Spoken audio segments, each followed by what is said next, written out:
Hey guys, it's Dr. Berg here. I wanted to touch on the difference between eating raw vegetables and cooked vegetables. First of all, the purpose of eating vegetables is to get the vitamins and the minerals that you need from a good source, okay? Now, when something is raw versus cooked, the difference is raw has enzymes in that vegetable. Enzymes are very, very good for you, and that helps break down the food, and it gives you great properties, health properties.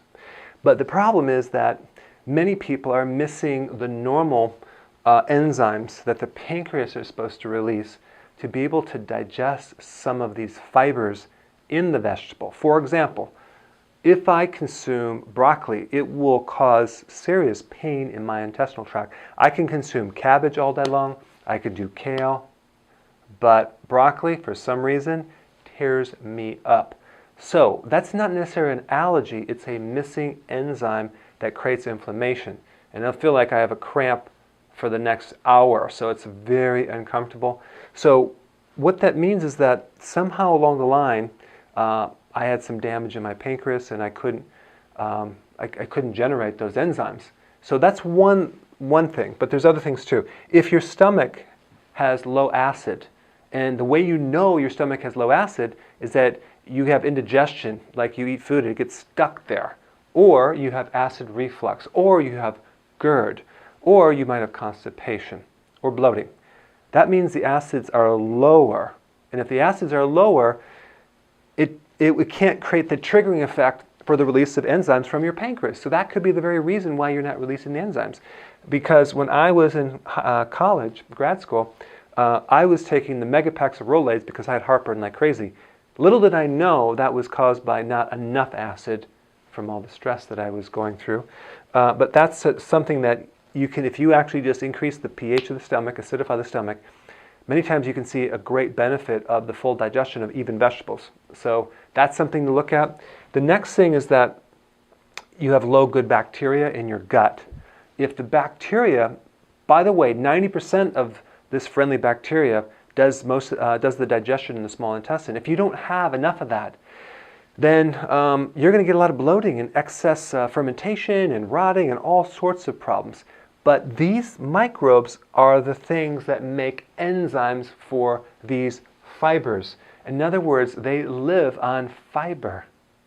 Now, if you're not used to consuming kale or a lot of other vegetables that you don't normally eat, like even broccoli or cabbage, maybe you have just like iceberg lettuce or spring green, and then you switch over, you haven't developed the enzymes yet. And these microbes have to grow and adapt to your foods over a slower period of time before you can digest them. So if you change over and you feel like you're not losing weight and you feel bloated, all that means is you got to cut it back. You're not ready to consume that many vegetables because that's too much fiber for these microbes to deal with.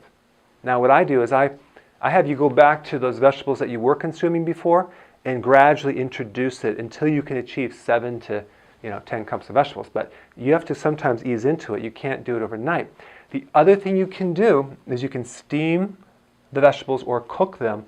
That way you can break them down a little bit more and it's a lot easier on the system to digest. And you still get the same minerals. You might not have all the vitamins, but you still get the good minerals that you need from these vegetables. So that's one way. And then also fermented vegetables like sauerkraut, kimchi, all these fermented pickles, those are really easy to digest because the lactic acid from the bacteria that they make that from has already broke it down for you. So you can consume some of that and that will really help your system.